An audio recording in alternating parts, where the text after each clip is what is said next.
Bismillahirrahmanirrahim. Iqra bismi rabbikal ladzi khalaq. Assalamualaikum warahmatullahi wabarakatuh. Selamat datang di channel Freya Sikutu Buku. Di sini, setiap kisah sederhana punya makna besar, menginspirasi, menyentuh hati, dan membuka cara pandang kita.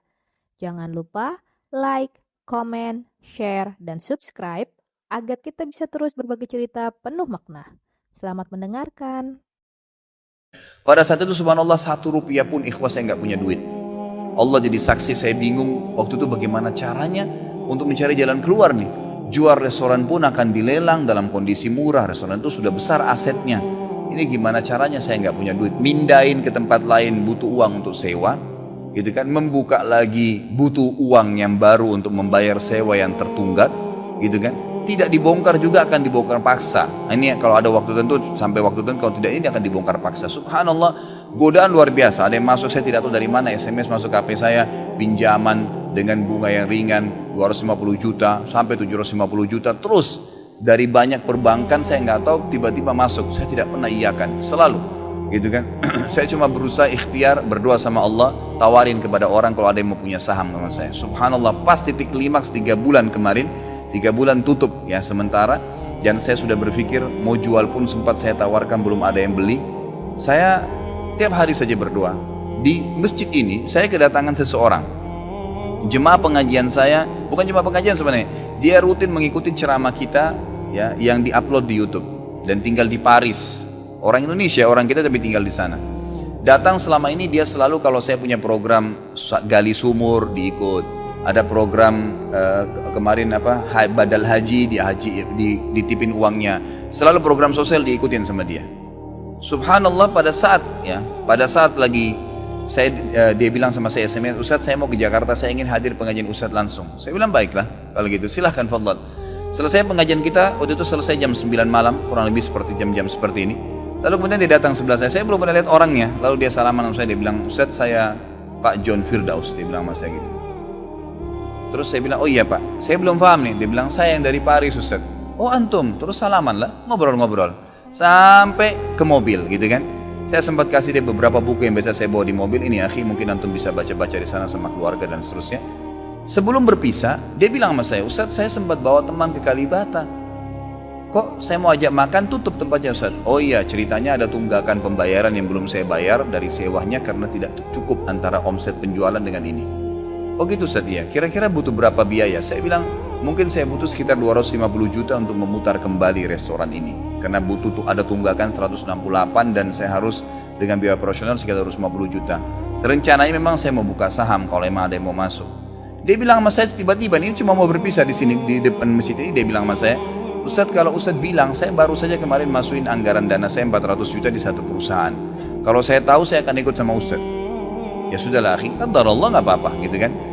Tapi kalau emang Ustadz mau, saya coba pikirkan, nanti saya pertimbangkan kira-kira berapa. Saya bilang saya akan buka saham 250 juta, itu 10% dari omset antum akan ambil, karena aset restoran sekarang 2,5 M. Baiklah, dia bilang sama saya gitu. Saya pulang ke Paris ini, hari Senin saya berangkat, saya bicara sama istri, saya langsung kasih berita ke Ustadz, lalu saya kasih. Baiklah, saya bilang kalau begitu. Dia pulang, subhanallah, saya pikir ya sudahlah, ini mungkin dia mau pertimbangkan lagi. Malamnya, pada malam itu juga, dia tiba-tiba SMS ke saya, dia bilang, Ustadz setelah saya musyawarah sama istri, saya akan transfer ke Ustadz dengan jumlah 250 itu, supaya bisa bergulir dan saya siap mengambil 10%-nya. Gitu kan, saya sujud syukur kepada Allah, alhamdulillah ada jalan keluar gitu. Subhanallah, saya ke Kalibata, saya bicara besoknya sama GM-nya, saya ngobrol, ini gimana jalan keluar, saya sudah ada duitnya sekarang dan mau diputar.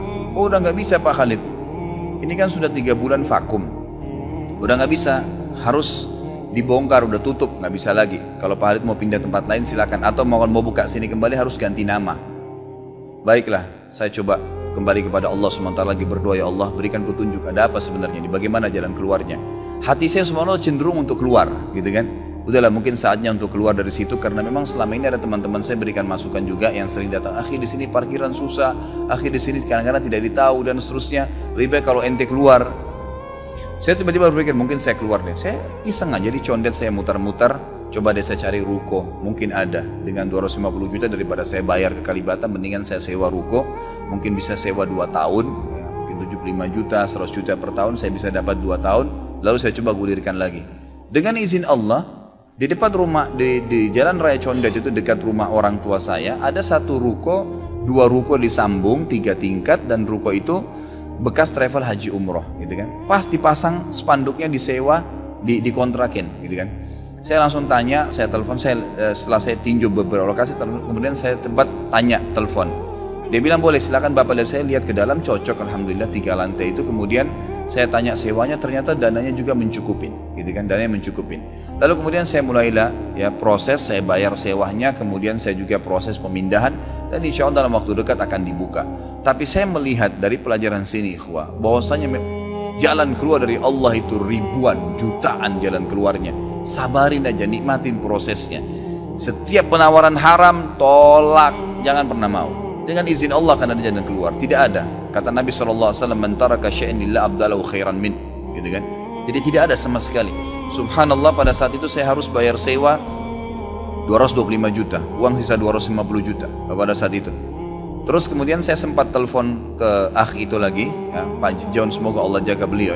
Saya sempat telepon, kemudian saya katakan, akhi, kemarin antum bilang antum sempat masukin dana 450 di 400 di Jakarta itu. Bagaimana kalau antum tarik uang itu, kalau masih bisa, kita gabungin aja, saham kan per 250 juta itu ada 10%. Antum ambil aja 30% dari semua total omset penjualan nanti, tidak usah dengan 750, dengan 650 saja, gitu kan?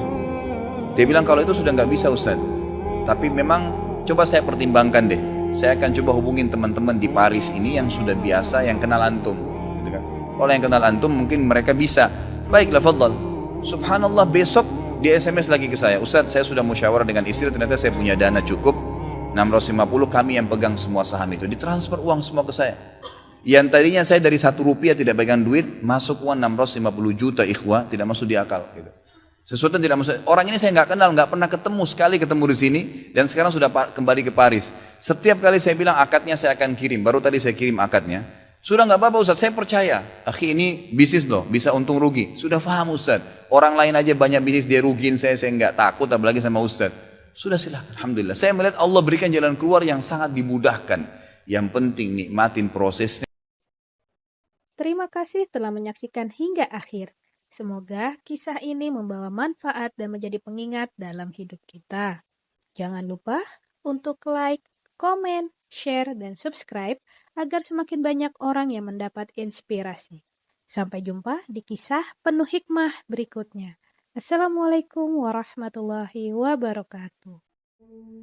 اقرأ باسم ربك الذي خلق